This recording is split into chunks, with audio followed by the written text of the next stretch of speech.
ரஷ்ய உயர் கல்வி நிறுவனங்களின் இந்த 2024 ஆண்டுக்கான உயர் கல்வி நிறுவனங்களின் கல்வி கண்காட்சி மே 11-12 சென்னையில் நடைபெற்றது. சென்னையில் உள்ள ரஷ்ய கலாச்சார மையத்தில் ரஷ்ய தென்னிந்திய தூதர் திரு அலியக் அவ்தேவும், மாண்புமிகு சுகாதாரத்துறை மற்றும் குடும்ப நலத்துறை அமைச்சர் மா சுப்பிரமணியம் அவர்களும் அதை தொடங்கி வச்சாங்க.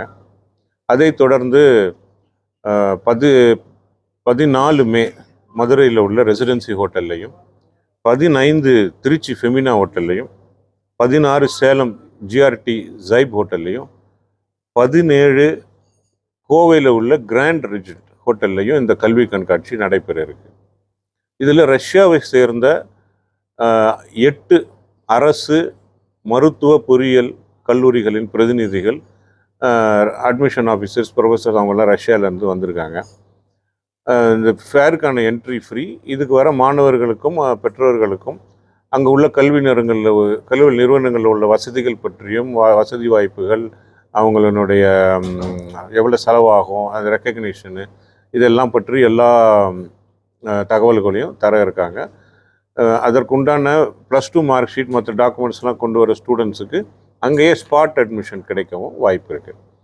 ரஷ்யாவில் 63 மருத்துவ பல்கலைக்கழகங்களும் 600 பொறியியல் மருத்துவக் கல்லூரிகளும் இருக்குது. இதில் இன்றைக்கு 25,000க்கும் மேற்பட்ட இந்திய மாணவர்கள் படிக்கிறாங்க. இந்த வருடம் மருத்துவ படிப்பிற்கு மாத்திரம் 8,000 பேருக்கு ரஷ்ய மருத்துவ பல்கலைக்கழகங்கள் வாய்ப்பு வழங்க இருக்காங்க. ஒரு மருத்துவ படிப்புன்றது ரஷ்யாவில் 6 வருடம். நீட்டில் குவாலிஃபை ஆகியிருந்தால் மாத்திரம்தான் நீங்கள் ரஷ்யா உட்பட எந்த வெளிநாட்டுக்கும் போய் நிச்சயமாக படிக்க முடியும். இல்லைன்னா உங்களுடைய படிப்பு இங்கே ரெக்கக்னைஸ் பண்ண மாட்டாங்க நேஷ்னல் மெடிக்கல் கமிஷனில். அதே மாதிரி நீங்கள் 6 வருட படிப்பு முடிச்சுட்டு எம்பிபிஎஸ்ஸாக இருந்தால் இங்கே வந்த உடனே ஸ்க்ரீனிங் டெஸ்ட் அப்படின்றத அவசியம் எழுதி அதை பாஸ் பண்ணணும். ஒரு மருத்துவ படிப்பிற்கு ஒரு இந்திய மாணவருக்கு ரஷ்ய அரசு மருத்துவக் கல்லூரிகளில் நல்ல சப்சிடைஸ்டு ஃபீஸ் ஸ்ட்ரக்சரில் தான் நீங்கள் போய் படிப்பீங்க. அதற்கு 3 லட்சம் ரூபாயிலிருந்து உங்களுக்கு செலவாகும். மாஸ்கோ போன்ற நகரங்களில் இன்னும் கொஞ்சம் கூட செலவாகும். வெள்ளிக்கிழமை அன்னைக்கு ஹோட்டல் கிராண்ட் ரெஜென்ட்டில் நடக்கிற கல்வி கண்காட்சிக்கு வர மாணவர்களுக்கு இந்த எல்லா தகவலும் ரஷ்ய கல்வி நிறுவனங்களின் அதிகாரிகளால் நேரடியாக வழங்கப்படும். ஒரு 25%. போன வருடம் டோட்டலாக ஆல் இண்டியா லெவலில் ஒரு 6,000 ஸ்டூடெண்ட்ஸ் போயிருப்பாங்க. மருத்துவம், பொறியியல் எல்லாம் சேர்ந்து, ஸ்காலர்ஷிப் ஸ்டூடெண்ட்ஸ் எல்லாமே சேர்ந்து. இந்த வருடம் மருத்துவத்திற்கே 8,000 ஸ்டூடெண்ட்ஸை எதிர்பார்க்கணும். மாணவர்கள், மாணவிகள், இது எல்லாருக்கும் உண்டான பாதுகாப்பு யூனிவர்சிட்டியில் இருக்குது. ரஷ்யாவில் 1960 இந்திய மாணவர்கள் படிச்சுட்டு இருக்காங்க. எங்கள் ஸ்டடி அப்ராட் நிறுவனம் ரஷ்ய கலாச்சார மையத்தோடு 1992 32 வருஷமாக மாணவர்கள் அனுப்பின்னு இருக்கோம். இன்றைய தேதியில் ரஷ்யாவில் எங்களால் அனுப்பப்பட்ட மாணவர்கள் ஒரு 2,000 பேர் இன்றைய தேதியில் படிச்சுட்டு இருக்காங்க.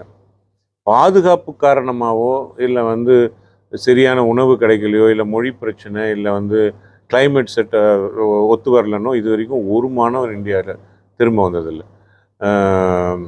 சேஃப்டி அங்கே ஒரு இஷ்யூவாக இது வரைக்கும் எங்களுக்கு இருந்ததே இல்லை. காலம்னு மற்றும் இல்லை, நீங்கள் டியூஷன் ஃபீயை தவிர உங்களுடைய உணவு செலவு, மற்ற இதர செலவுகள் நீங்கள் வருடம் கூட போகலாம். அது எல்லா செலவும் நீங்கள் தான் ஏற்றுக்கணும். விமான போக்குவரத்து, உங்களுடைய இதர செலவுகள் எல்லாமே நீங்கள் தான் ஏற்றுக்கணும். ஸ்காலர்ஷிப் ஸ்டூடெண்ட்ஸாக இருந்தாலும் அந்த பயண செலவை மாத்திரம் நீங்கள் செய்யணும்.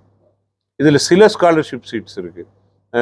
அதில் ஒரு ஃபியூ சீட்ஸ், அதில் விமான போக்குவரத்து, மாத செலவுக்கு ஸ்டைஃபன் இதெல்லாம் கூட கிடைக்கும்.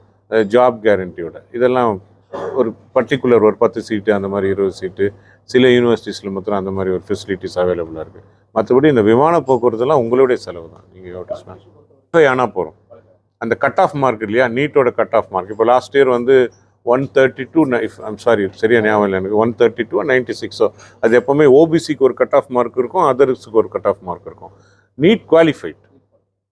ஆமாம், அது இந்தியன் எம்பசி மாஸ்கோவில் இருக்க இந்திய தூதரகம் டிசம்பர் மாதத்தில் எங்ககிட்டயே ஃபுல் ரிப்போர்ட் கேட்குறாங்க. நேம் ஆஃப் தி ஸ்டூடெண்ட், எந்த யூனிவர்சிட்டியில் அட்மிட் ஆகிருக்காங்க, NEET number, examination roll number, NEET mark எல்லாமே கேட்குறாங்க. எல்லாமே நம்ம சப்மிட் பண்ணோம், யூனிவர்சிட்டியை சப்மிட் பண்ணோம். இதெல்லாம் அவங்க ஃபுல்லாக கண்ட்ரோல் பண்ணுறாங்க.